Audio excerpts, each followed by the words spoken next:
Amigos do canal Detetive Vascaínos, ótima noite a todos. Está começando agora mais um Giro no Ar, aquele boletim objetivo, direto ao ponto e com muita informação detalhada sobre o Vasco. Sinta-se em casa, fique à vontade e me assista até o final.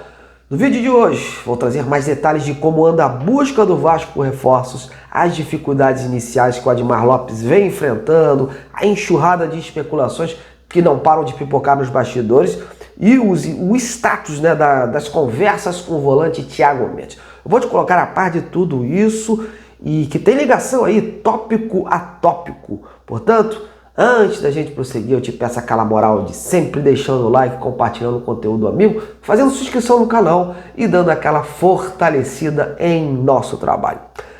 Bom, galera, no Vasco os movimentos por reforços seguem intensos nos bastidores, mas a tarefa não está nada fácil como possa parecer. Em que pese o número alto de especulações, de possíveis sondagens, de possíveis interesses, o Vasco está evitando dar um passo em falso e sendo muito criterioso nessa janela que abre no próximo dia 10 de julho. Se já não bastasse o clube focar aí em reforços pontuais, o que limita mais ainda as definições por chegadas, ainda tem que esbarrar com a questão financeira. E não foi por falta de aviso. Não. O discurso adotado pelo presidente Pedrinho, pelo CEO Carlos Amodeu e pelo executivo Admar Lopes sempre foi de não cometer loucuras, sempre foi de responsabilidade financeira, sempre foi de não trazer jogador por trazer. Pautado nisso, o Vasco vem se deparando com obstáculos, sim, na hora de traçar o perfil dos seus reforços. É aquela questão que a gente já trouxe aqui, interessar. O Vasco tem interesse em vários bons jogadores. Já dei o próprio exemplo do Victor Sá, do Elinho, também que realmente houve uma sondagem, e muitos outros. Mas são jogadores hoje presos a seus clubes, não custam barato. Não adianta ter o interesse e não ter o principal numa negociação, que é a grana na mesa. Isso porque o Vasco também ainda luta contra aquele filme queimado, né, por conta das dívidas deixadas pela 777, que até hoje o Vasco tenta equacionar aí com os clubes e os seus agentes. Então, na hora que você chega num clube, não adianta ter um discurso de promessas, um discurso atraente, se o lado de lá já olha para você meio assim, ressabiado. A grana curta vai ser um dos grandes empecilhos que o executivo Admar Lopes terá que enfrentar e saber conviver nessa janela para trazer as peças solicitadas pelo Fernando Diniz. O Vasco segue com os pés no chão e isso faz acontecer o quê? Demorar mais do que o normal a chegada dos primeiros reforços. O Vasco trabalhava com a promessa, né, de anunciar algo nessa semana, mas com aquela demora em acertar com o novo executivo, que precisava antes se inteirar dos processos, e com os altos valores que o mercado, né, impõe, a tendência hoje é que essas boas novas só comecem a chegar mesmo em julho, nessa primeira semana, até porque essa janela será uma janela de correção e ela vai até início de setembro. Então a ideia é trazer alguns jogadores agora para que o Diniz possa ir adaptando e avaliando as necessidades. O Vasco atua em 3 frentes e pode ser que mais à frente tenha que mudar o foco ou retroceder do que pensava. Então não espere todas as chegadas agora nesse instante. As coisas serão feitas gradativamente. Eu sempre falei aqui para vocês, né? Não esperem contratações de impacto. Essas não acontecerão assim de repente. E se acontecer, não é agora. A ideia do Vasco é priorizar aí atletas que estejam livres ou que não renovem com os seus respectivos clubes, né? Que estejam aí com o contrato se encerrando, né? E tenham essa visão de sair. Isso, por si só, já aliviaria a questão de meter grana desde o início para trazer um atleta.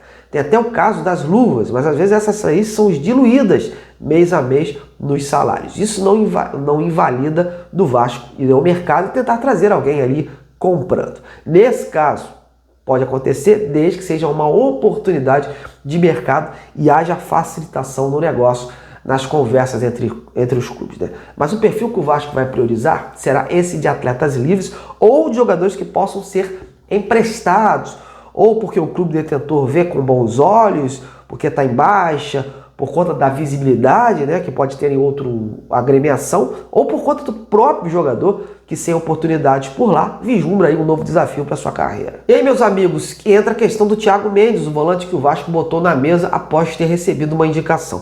Tecnicamente o jogador agrada, faz, só que o que acontece? A situação ainda não evoluiu por dois motivos. Primeiro, por conta de como anda o aspecto físico do jogador, que já vem de 2 temporadas muito abaixo lá no Catar, ainda mais após a grave lesão que o tirou dos gramados por 4 meses. Paralelamente a isso, tem a questão salarial. Como eu informei ontem, o Thiago tem seus vencimentos na casa de R$1 milhão mensais, fora as luvas que ele gostaria de ganhar indo para outro clube. Então esse valor seria um tiro no pé do próprio Vasco, que conseguiu aliviar a folha salarial com a saída do Payet, que ganhava cerca de R$1,5 milhão.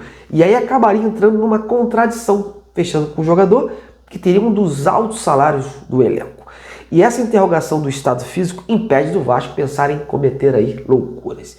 E permanecendo essa pedida, a tendência do jogador se distanciando cada vez mais. O Admar Lopes, que vem tocando essa conversa com o staff do jogador, vem tentando atrair o atleta com um salário mais baixo e metas, né, que possam aumentar mais à frente os seus vencimentos. Mas a situação segue estagnada. Porém, vale ressaltar que o Vasco tem outros nomes à mesa, tem outros focos aí que pode tentar avançar nos próximos dias em caso de um insucesso nesta tratativa. Aliás, pegando o gancho, meus amigos, nessa questão dos volantes, andou pipocando aí nos bastidores, até mesmo entre os torcedores do Vasco, a possibilidade do Vasco tentar repatriar o volante Arthur Melo, ex-Grêmio, que pertence à Juventus da Itália.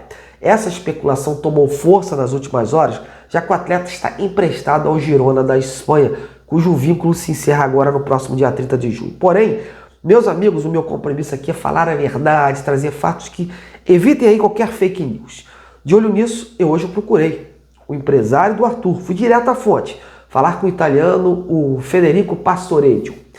E o agente foi muito claro para mim sobre essa possibilidade de clubes brasileiros interessados no Arthur. Abre aspas, não quer voltar ao Brasil agora. Fecha aspas. Portanto, meus amigos, a intenção do jogador é seguir mesmo por lá, seguir na Europa e então a gente, não se fala mais disso. Pronto, aberto esse parênteses, a gente toca esse noticiário alertando que o Vasco ainda tenta avançar nas negociações e não está nada fechado, não está nada adiantado. Há conversas, há sondagens, há interesses, há focos, há perfis traçados. E o ataque, como eu informei ontem, vai ter um olhar diferenciado, vai ter um peso maior nessa janela. Inclusive saiu agora à noite uma notícia envolvendo um jogador colombiano, né, um atacante, que o Vasco teria conversas, né, o Andrés Gomes, que pertence ao Rennes da França, né, notícia dada pelos colegas na torcida vascaínos. Mas até o presente momento em que eu gravava esse vídeo, eu não consegui confirmar nada a respeito.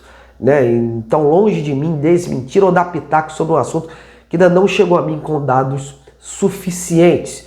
Há pouco eu vi que os colegas do GE conseguiram apurar alguma coisa. Segundo eles, o interesse é do Admar Lopes desde que ele chegou ao Vasco. Mas o nome está na mesa, mas não houve aí nenhuma conversa, nenhum avanço. Está sendo avaliado. Então, a situação de momento é essa, mas é óbvio que a gente vai tentar apurar, né? E tem que ver também se isso casa com o discurso do próprio Admar, né? Que na coletiva ele falou em trazer jogadores que têm uma boa adaptação ao futebol brasileiro. E é aquilo, né, galera? Essas coisas vão se tornar mais intensas daqui pra frente, porque a janela tá batendo a porta.